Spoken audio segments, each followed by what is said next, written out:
국정감사란 무엇일까요? 국회가 정기회 회기 중에 법정 기간 동안 행정부의 국정 수행이나 예산 집행 등 국정 전반에 관해 상임위원회별로 법정된 기관에 대해 실시하는 감사를 국정감사라고 합니다. 법정기관? 국정? 상임위원회? 이게 다 무슨 말일까요? 지금부터 알려드리겠습니다. 우리도 앞으로 국정감사 라이브 챙겨보자고요. 국정감사는 국회의원들이 국민을 대신해서 나라에서 행하고 있는 일들이 제대로 진행되고 있는지 살펴보는 제도를 말합니다. 정부가 시행하는 정책들이 잘못되지는 않았는지, 고위공직자들이 성실하게 일하고 있는지, 세금은 허투루 쓰고 있지 않은지 하나하나 살펴보는 것이죠. 그럼 국정감사는 언제 어디서 처음 시작되었을까요? 시작은 1689년 영국이었습니다. 당시 아일랜드 전쟁 패배에 대한 책임을 규명하기 위해 영국 의회가 수사단을 구성한 것이 현재 국정조사 형태의 시초가 되었는데요. 네? 국정감사가 아니라 국정조사요? 네, 국정조사입니다. 국정감사와는 조금 다른데요. 우리나라와는 달리 외국에서는 대체로 국정조사를 시행하고 있습니다. 처음 국정조사를 시작한 영국을 포함해 미국, 프랑스 등 의회 선진국에서는 수시로 감사와 조사를 시행하고 있습니다. 중요한 일이 생길 때마다 조사를 하는 거죠. 그런데 우리나라의 국정감사는 조금 다릅니다. 1945년 광복 이후 미국 헌법을 기반으로 헌법을 제정하면서 이 국정감사가 거론됩니다. 이 제정 과정 속에서 영국의 국정조사와 미국의 청문회가 짬뽕되면서 세계 유일의 기획형 감사제도가 만들어진 겁니다. 기획형이라고요? 네, 우리나라는 감사할 만한 사건이 생길 때 국정감사를 하는 것이 아니라 매년 10월 전후로 연례 행사 마냥 한 달 정도 동안 진행하거든요. 그래서 이 시기를 매년 정치농사의 추수의 계절이라고 표현하기도 합니다. 추수의 계절이 아니라 벼락치기의 계절 아닌가? 물론 다른 나라처럼 국정조사를 할 수도 있습니다만 조사를 하려면 국회의원 4분의 1 이상이 조사를 하자고 요구해야 하기 때문에 조금 어렵죠. 아무튼 이 짤막한 국정감사 기간 동안 질의를 하나도 하지 않고 이렇고 당신 걸으면 되지 못 당신 저렇고 너 뭐라고 얘기했어?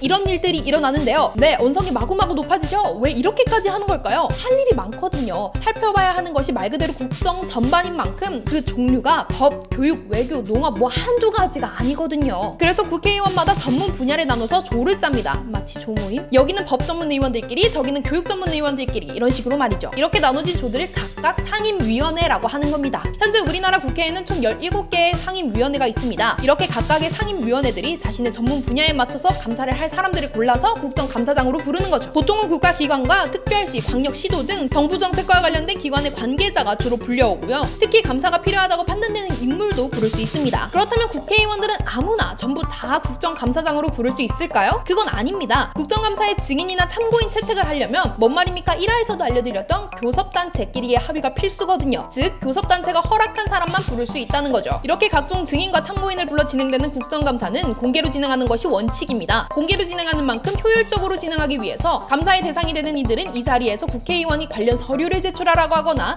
증인을 불러오라고 하거나 검증해보이라고 하면 무조건 협조해야 합니다. 이렇게 국회의원이 막강한 권력을 쥐게 되고 많은 내용을 공개하고 진행하는 정치계에서는 중요한 행사인 만큼 재미있는 상황들이 많이 연출됩니다. 2018년 국감에서는 더본코리아 백종원 대표를 불렀다가 역풍을 맞기도 했습니다. 먹자 골목하고 자꾸 골목 사건하고 헷갈리시는 게 정말 큰 문제입니다.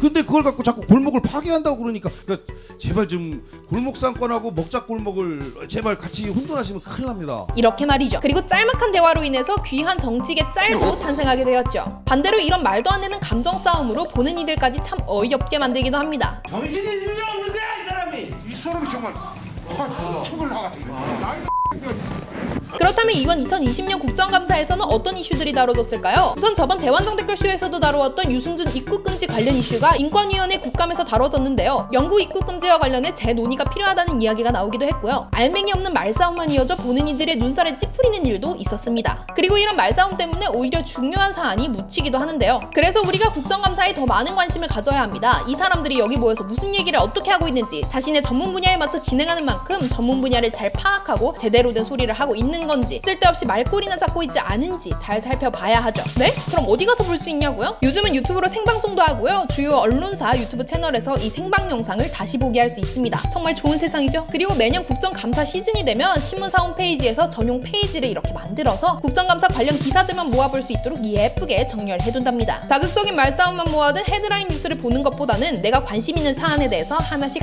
쏙쏙 골라먹는 재미도 한번 느껴보세요. 진짜 구라 아니고 보다 보면 재밌습니다. 리얼로요. 네, 아무튼 이번에도 이렇게 국정감사에 대해 짧고 스무스하게 알아봤는데요. 어떻게 이제 좀 뭔 말인지 아시겠나요? 더 알고 싶으신 내용이 있으면 아래 댓글로 남겨주세요. 친절한 설명 들어가겠습니다. 그럼 우리는 다음 영상에서 더 알찬 정보로 만나요. 안녕!